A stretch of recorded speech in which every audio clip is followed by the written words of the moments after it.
ఈయన ప్రతిపాదించినటువంటి లిస్ట్ను వాళ్ళు కన్సిడర్ చేయలేదు కాబట్టి ఎక్కడో అధిష్టానానికి అలాగే కాంగ్రెస్ ముఖ్యమంత్రి రేవంత్ రెడ్డికి ఎక్కడో గ్యాప్ వచ్చింది అంటారు, అంతే కదా?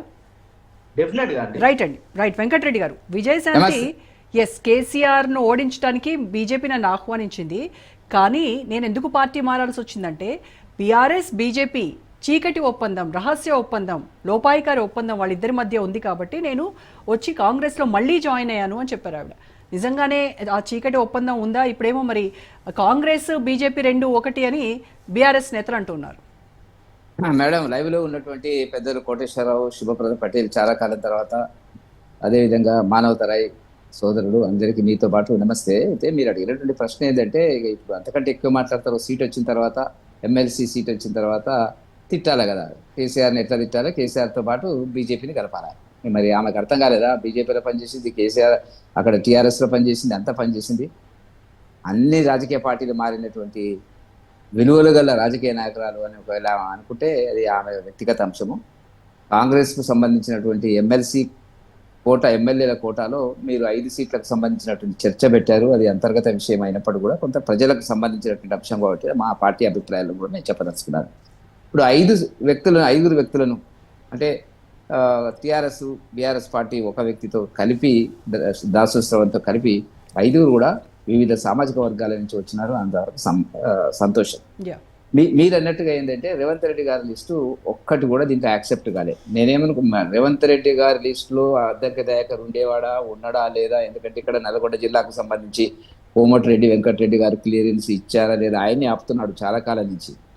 ఇచ్చారా లేదా నల్గొండ రెడ్డిలో అనేటువంటి నాకు స్పష్టత లేదు. కానీ ఒకవేళ రేవంత్ రెడ్డి గారి పేరు ఆయన పెట్టినా, ఏ పేరు పంపించినా కూడా అది యాక్సెప్ట్ చేయలేదనేటువంటిది దీంట్లో స్పష్టంగా కనపడుతున్నటువంటిది. కాకపోతే ఏంటంటే రాజకీయాలకు అతీతంగా, భారతీయ జనతా పార్టీ రాజకీయాలకు అతీతంగా మాట్లాడవలసి వచ్చినప్పుడు మీనాక్షి నటరాజన్ గారు సామాజిక వర్గాలను తీసుకున్నారు. కాకపోతే అద్దంకి దయాకర్ గారిని మాల సామాజిక వర్గం నుంచి తీసుకున్నాడు.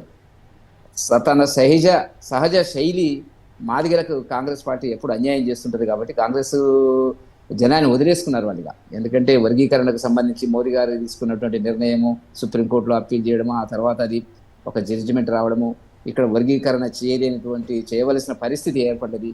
నిస్సహాయ పరిస్థితి లోపల వాళ్ళు చేసినారు, ఇష్టం లేకుండా అందరు అడ్డుకున్నారు. మల్లు రవి లాంటితో పాటు అడ్డుకున్నప్పుడు కూడా ఇక్కడ ఆ పరిస్థితిలో మాదిగ సమాజం బీజేపీ వైపు చూస్తున్నటువంటి సందర్భం లోపల అక్కడ మళ్ళీ వాళ్ళకు మొండి చేయి చూపించినారు. ఎందుకంటే అధిక జనాభా ఉన్నటువంటి మాదిగ సమాజం, వాళ్ళకి అన్యాయం జరిగింది. ఇంకా దాంట్లో అనేక ఉపకులాలు ఉన్నవి.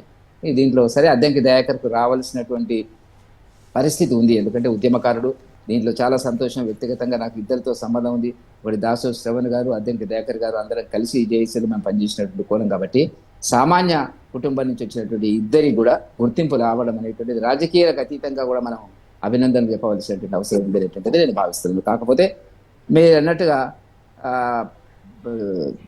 విజయశాంతి గారికి వచ్చేటప్పటికి మరి ఆమె బీసీ సామాజిక వర్గము, ఆర్థికంగా బలపడ్డటువంటి వ్యక్తి అనేటువంటి దాని కింద ఇవ్వడం, అది 15 నెలలుగా నేను చూసినంత వరకు కనీసం గాంధీ భవన్ మెట్లు ఎక్కిందో ఎక్కలేదు అనేటువంటిది డెఫినెట్గా ఆమె రేవంత్ రెడ్డి గారు పంపిన లిస్టులో ఉండదు. దానిలో ఉంటే ఒకవేళ రేవంత్ రెడ్డి గారి లిస్టులో అద్దంకి దయాకర్ గారు ఉండి ఉంటారు. అది కూడా కోమటిరెడ్డి వెంకటరెడ్డి గారితో కాంప్రమైజ్ అయ్యి పంపిస్తే ఉండాలా, లేకపోతే నాకు అంత స్పష్టత లేదు. సరే, ఏదైతేనేమి కమ్యూనిస్ట్ పార్టీ అభ్యర్థితో సహా ఒక ఫస్ట్ టైం కాంగ్రెస్లో అగ్రకుల ప్రాతినిధ్యం లేకుండా 5 ఎమ్మెల్సీలు ఇవ్వడం అనేటువంటిది ఒక చారిత్రక ఘట్టం. దీనికి కారణం ఏంటంటే భారతీయ జనతా పార్టీ వైపు పేదలు, ముఖ్యంగా వెనుకబడిన వర్గాలు, దళితులు ఇప్పుడు మా వైపు చాలా చూస్తున్నారు. కాబట్టి దీన్ని ఏ రకంగా గండి కొట్టాలి అనేటువంటి ఒక లాంగ్ టర్మ్ బృహత్ ప్రణాళికతో వాళ్ళు ముందుకు నిర్ణయం చేశారని నేను భావిస్తున్నాను. సరే, మీనాక్షి నటరాజన్ గారు వచ్చిన తర్వాత కొంత మార్పు కనపడుతున్నటువంటిది. అది ఆ పార్టీ అంతర్గత విషయము. కాకపోతే ఏంటంటే నేను ఇంతకుముందు చెప్పినట్టుగా నేను చూసిన 50 ఏళ్ళ 60 ఏళ్ళ కాంగ్రెస్ ఈ ఎమ్మెల్సీ నామినేటెడ్ పోస్టుల లోపల ఒక్క రెడ్డి వ్యక్తి కూడా లేకుండా, రెడ్డి సామాజిక వర్గం లేకుండా ఇచ్చినటువంటి సందర్భం అనేటువంటిది ఇది ఫస్ట్ టైము. వాళ్ళలో మార్పు వస్తుంది. కాకపోతే ఏంటంటే మాకు 16% అసెంబ్లీలో ఓట్లు వస్తే 37% లోకసభలో వచ్చింది. ఈ గ్యాప్ ఎంత పెద్ద ఎత్తున పెరగడానికి కారణము వెనుకబడిన వర్గాలు అనే దానికి ఎదురు వారికి కులగణన అది ఇదని చేసుకొస్తున్నారు. భారతీయ జనతా పార్టీ వైపే ఉన్నారనే వాళ్ళ లెక్కలు చెప్తున్నాయి కదా మేడం. ఇప్పుడు మేము ముగ్గురు ఎంపీలను గెలిపించినాం. బండి సంజయ్ గారిని, ఈటల రాజేందర్ గారిని, అరవింద్ గారిని, మరి మొన్న పాలో ఎమ్మెల్సీ ఎన్నికల లోపల బ్రహ్మాండంగా మేము గెలవడం జరిగినటువంటిది. చాలా మంది అనుకున్నది ఏంటంటే మీరు ఎక్కడున్నారు లోకసభ ఎన్నికల తర్వాత, మీరు ఎక్కడ కనపడతలేరు, మీరు ఏం చేయడం లేదు అనేటువంటి దానికి ప్రజలు నిర్ణయించినారు. ఏంటి, టీఆర్ఎస్ పాలన చూసినాము, కాంగ్రెస్ పాలన అంతకంటే అధ్వానంగా కనపడుతుంది.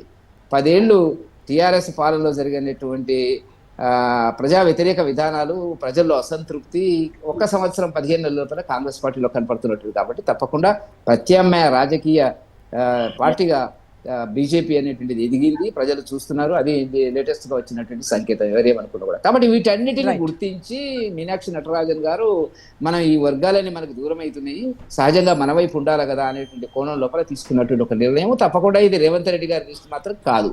సరే, అది పార్టీ వాళ్ళ అంతర్గత వ్యవహారం ఏం జరుగుతుంది అనేటువంటిది. ఎందుకంటే వేం నరేందర్ రెడ్డి గారు నెంబర్ 1 లిస్టులో ఉన్నటువంటి వ్యక్తి, కానీ అతనికి రాలేదు. కాబట్టి దీంట్లో ఒక్క రెడ్డి సామాజిక వర్గానికి ఇవ్వకుండా చివరికి కమ్యూనిస్ట్ పార్టీ కూడా వాళ్ళు చెప్పినటువంటిది ఇప్పుడు అన్నట్టుగా ఏంటంటే, చాడా వెంకటరెడ్డి గారు ముందు లిస్టులో ఫస్ట్ లిస్టులో ఉన్నాడు, అక్కడ ఫస్ట్ పేరులో ఉన్నాడు, మాకు వస్తుంది అనేటువంటి దానికి అక్కడ కూడా రాకుండా చేయడం జరిగినటువంటిది. కాబట్టి కొంత ఇబ్బందులు కాంగ్రెస్ ఈ వర్గాలు, బలహీన వర్గాలు ఎప్పుడు మన వైపు. వెంకటరెడ్డి, మీరు అన్నట్టుగా ఇప్పుడిప్పుడే ఓట్ పర్సంటేజ్ పెంచుకుంటున్నటువంటి బీజేపీకి ఇప్పుడు కాంగ్రెస్ అలాగే బీఆర్ఎస్ ఇచ్చినటువంటి సీట్ల ఈ స్ట్రాటజీ మరి మీ పైన ఎఫెక్ట్ పడుతుందంటారా?